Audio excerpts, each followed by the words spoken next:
Hi Beatle people, how's everybody doing? And welcome to another installment of Random Record Finds.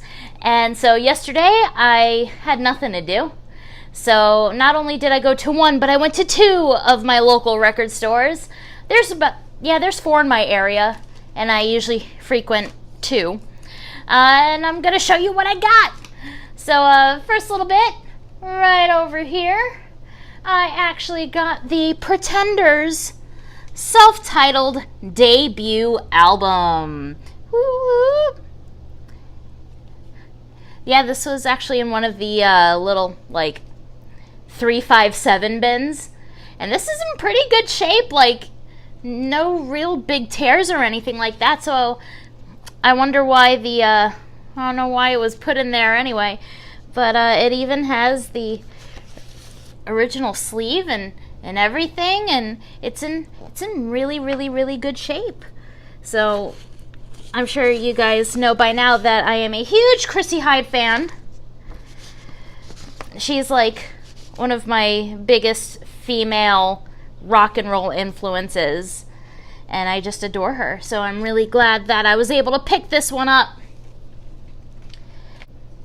Next on the docket, we actually have this Random 45 find of the Psychedelic Furs, The Ghost in You single. I love the Psychedelic Furs, if you guys can't already tell. Not only do I love 60s pop, but I love 80s new wave. And it definitely has to do with, the music I was brought up listening to. My parents are both very heavily into new wave. And actually, these guys are going to be playing at my job on Friday, and I'm pretty excited. I'm really hoping that I get to see them. You would think that the perk of the job would be to go to all the shows, but nah. So we shall see what happens. But it's actually really funny. A year or two ago, I actually had a run-in with the Psychedelic Furs. They were playing another show on Universal property, and they came into Hard Rock the next day for lunch. And when they walked in, I freaked out. I was like, that's it? I have to take them to their table? Let me do it. And so I took the guys back to their table. I gave them their menus. And when I left, I was like, look, I just want to say I'm a really big fan, and it's really an honor to meet you guys. And Richard Butler goes, hey, can I ask you a question? And I was like, yes, ask me anything.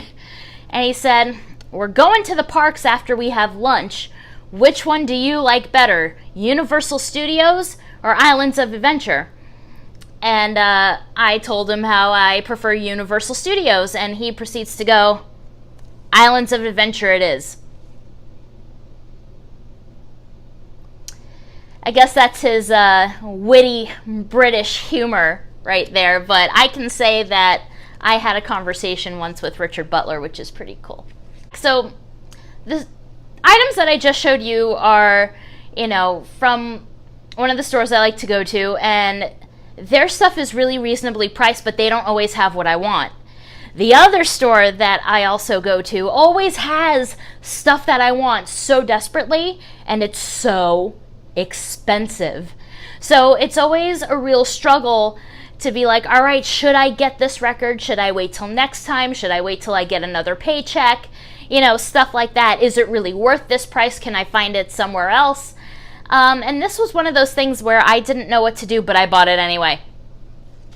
So right over here, we actually have a reissue of the Beatles hits from 1963. Now, I believe this one came out, I want to say circa 74. It actually doesn't say the date anywhere. So when I saw this in the bin, I thought I stumbled upon a gold mine, because this was actually, I don't like to talk about prices, but this was marked for about $20.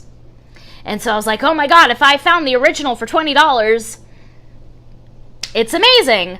But upon further research, I found out that it was a reissue. But just the songs on here are incredible. I mean, you've got From Me to You, Thank You Girl, which is one of my personal all-time favorites. Please Please Me and Love Me Do. And originally this was only released in the UK on Parlophony Phone. And actually, if you look at the label here, it's quite lovely. They did a great job, and it too also says 1963 over here. I don't know if you guys can really see it over there in the corner. It says 1963, so it had me fooled for a good minute, because nowhere on it does it say anything about the 70s. But probably the two funniest parts are on the back, where if you look over on the right side with the writing credits, you will see that it says McCartney-Lennon on it, not Lennon and McCartney. And the little excerpt on the back is from Tony Barrow. And I just want to read this little bit, which is pretty cool. So it says, P.S. at the end. In case you still doubt my opening paragraph prophecy, you should know that Lennon and McCartney have written enough songs to keep them in singles and albums from now until 1973. Even if their composing talent were to wither and die in the immediate future. How freaking funny is that? Because this was 1963. That they already had enough material to give you albums and singles for another 10 years. And he wasn't wrong. For the short amount of time that those boys were together, they really just kept bashing stuff out. But finally,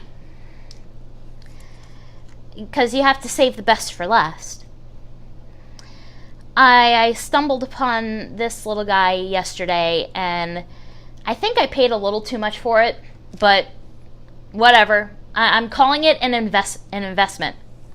So here in my hands, I have an original 1980 pressing of Double Fantasy, still sealed in the original shrink with the original hype sticker. Yes, I know you're all amazed, I'm pretty stoked that I came across this, I'm not gonna lie.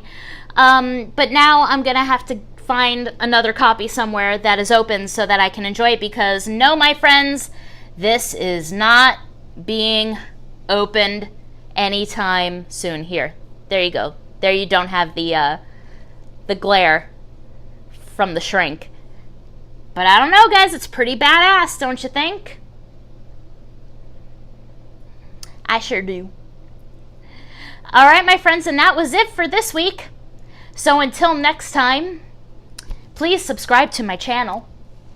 Follow me on Twitter. Like my Facebook fan page to, keep up with all things Beatles and me. And see you next time. Peace and love, my friends.